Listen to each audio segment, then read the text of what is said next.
to what we're going to do with Fran and Max sort of gave us some of these big, broad contextual issues, but we want to start drilling down to some specifics now. So our next speaker is Bess Hungerford. She's a lifelong feminist with a particular interest in policy and legal conflicts that result from replacing sex with gender. She started her first WordPress blog in 2009 and has written many articles, including for Women's Place UK, The Radical Notion, and the long-defunct RadFem Hub. She's currently host of the podcast Notes on Feminism in the Culture Wars. So take it away, Bess. Thank you, Kathy. I hope you can all see me, and I'm also going to try to, or hear me, and I'm also going to try to share my screen in a moment. I'm going to talk about an article that was written by Professor Nancy Whittier about coalitions between social movements. And actually, on the podcast, Notes on Feminism and the Culture Wars, I have a longer episode where I contextualize the framework that Professor Whittier gives us and compare it to what we see today with some of the self-identified radical feminist groups, specifically WOLF and WDI, which is the Women's Declaration International. So let me see if I can share my screen. And if anyone has a link to the article that I'm going to share, I think we can put that in the chat. Can you see this right here? Yes. Okay, thank you. Thank you. Um, so Nancy Whittier takes a very almost like a scientific look at the work that Catherine McKinnon and Andrea Dworkin did in the 80s and 90s to oppose pornography. And something that we hear a lot is that, like what Wolf and WDI are doing today, hey, feminists did this in the past. They worked with conservatives. But what Whittier gives us is a really detailed framework for understanding the dimensions across which groups work together in a political environment, so that not only can we analyze what McKinnon and Dworkin did, but we can use this framework to see the differences that other social movements are, what they're doing today and how it differs. Um, and Whittier sort of comes to the conclusion, and I'll probably read a couple quotes from her article because she says it so well, um, that while anti-pornography feminists and anti-pornography conservative movements shared a similar goal, the reduction or elimination of pornography, they did not possess the characteristics of a coalition. They differed in the ideological and strategic basis for their goal, their ties to elites, and the specific legislative and policy changes that they supported. So she goes through, and I will also talk a little bit about each of these dimensions within the movement to help us understand um, how groups work together, and ultimately that what McKinnon and Dworkin did in Indianapolis and Minnesota, which were the two sites where their anti-pornography legislation um, was introduced, that they were not actually in coalition with conservatives, and they did very little work compared to what we see today with feminists working with the right. They really didn't rise to the level of the work that's happening today. So um, first, she looks at the social movement organizations and talks about overlap between the groups, and something that they didn't have the internet back in the 80s and 90s, and I think that the groups that we see online are a really important dimension, and there's a lot of overlap between feminists and conservatives. And I know some of you here in the meeting today have been around for a while and have seen how some of those groups have grown, and conservatives have been welcomed and introduced into our groups or social networks and organizations. Um, Another dimension is leaders or movement elites. And in the case of the anti-pornography feminists and conservatives, there was some covert coordination around the Indianapolis ordinance, and then some partial coordination around the Attorney General's Commission. Um, but in Minneapolis, there were some hearings, and the testimony that was given during hearings is what Whittier analyzed and coded for her articles. She says that no conservatives spoke before the city council in favor of the Minneapolis ordinance, and that's the ordinance that McKinnon and Dworkin wrote um, about pornography and women's right to sue for damages as a result of pornography. And then that no other connections with conservatives were developed, save for an endorsement in print by Phyllis Schlafly after the ordinance was introduced.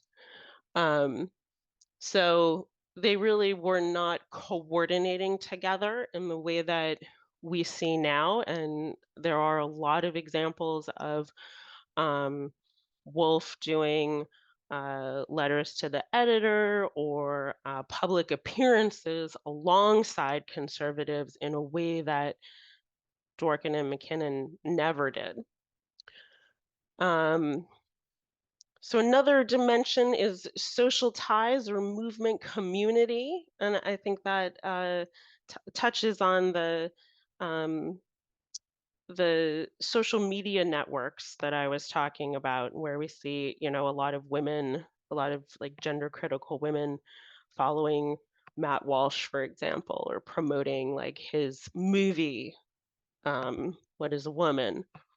Um, and moving into ideology, which I think deserves like some bold print here. This is one of the biggest, where the ideologies are different and opposed in the case of anti-pornography feminists and conservatives.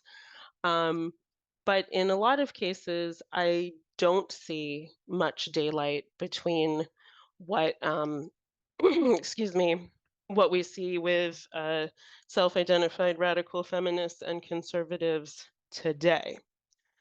Um, Collective identity, different and opposed also in regard to the anti-pornography feminists and conservatives. Um, and I think, well, let me move to frames and say that we see a lot of the same framing in today's debate that differed in the 80s and the 90s. And a really important example is focus on morality that conservatives used around pornography and protecting the family and children, um, whereas feminists were interested in the degradation of women, the harm to women specifically that pornography caused. Um, and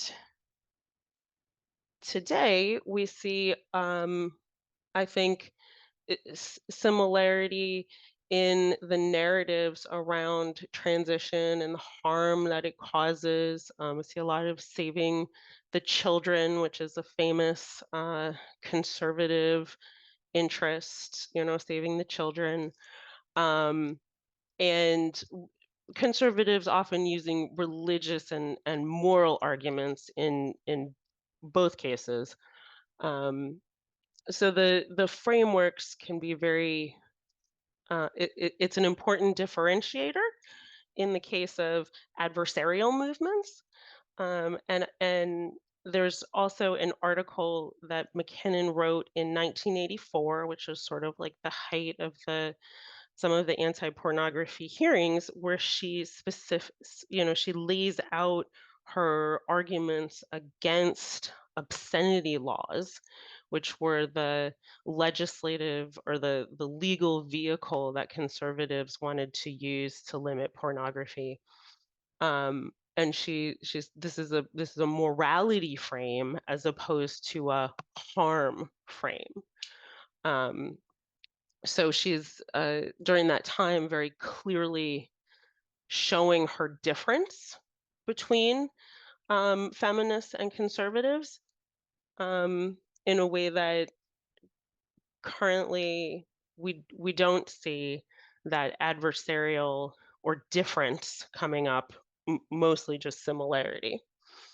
Um, so collective action, again, giving the same narratives and the filing of amicus briefs in favor of particular, in the judicial system.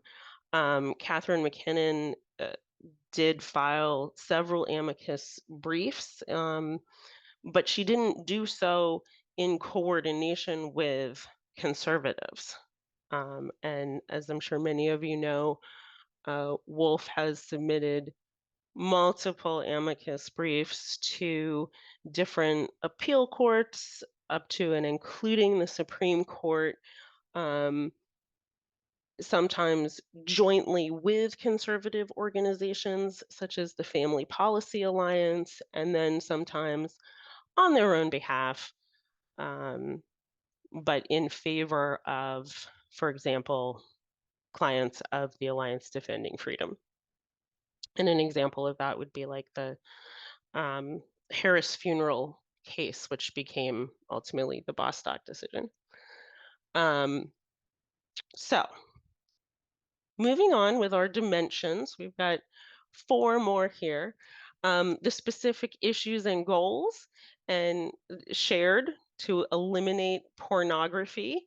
But as I mentioned, they disagreed on anti-conservative or anti-pornography feminists and anti-pornography conservatives differed on the method, the legal method for eliminating pornography. So they disagreed on using zoning and obscenity laws, which is what the approach that the conservatives wanted to take. Overall goals, different and opposed: women's liberation versus strengthened families and religious morality. We can definitely see this in today's politics, where conservatives are interested in normative sexuality, normative representations of gender or sex-based social roles, and of course, feminists' overall goals should be the elimination of those rigid social structures that we know are the basis of or a contributing cause to women's oppression. And then elite allies, some overlap, mostly separate. In the historical case of the anti-pornography feminists and conservatives, I'm not sure that our feminists today have any elite allies that are not conservatives. Unfortunately, that just is the case. But we have seen feminists invited to give testimony by some really conservative elite allies. For example, there were representatives from Wolf who testified against the Violence Against Women Act. That was several years ago.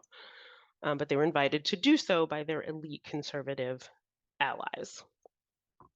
And then lastly, Whittier instructs us to look at other movement allies, and I think of this as kind of a catch-all category or a subcategory of elite allies. But in the case of the anti-pornography feminists, they were separate and mutually opposed. The anti-pornography feminists never engaged in rallies or protests with conservatives, unlike what we see today with Wolf collaborating very directly and on a long-term basis, a very long-term basis. It's now been, um, I'd say, at least 5 years since they first started collaborating with ADF on some of their legal work. So that is a quick overview of the analytic frame that Whittier gives us, and just an emphasis on the fact that this historical example that is often raised as a defense to working with conservatives today actually doesn't bear out when we look at the actual historical facts.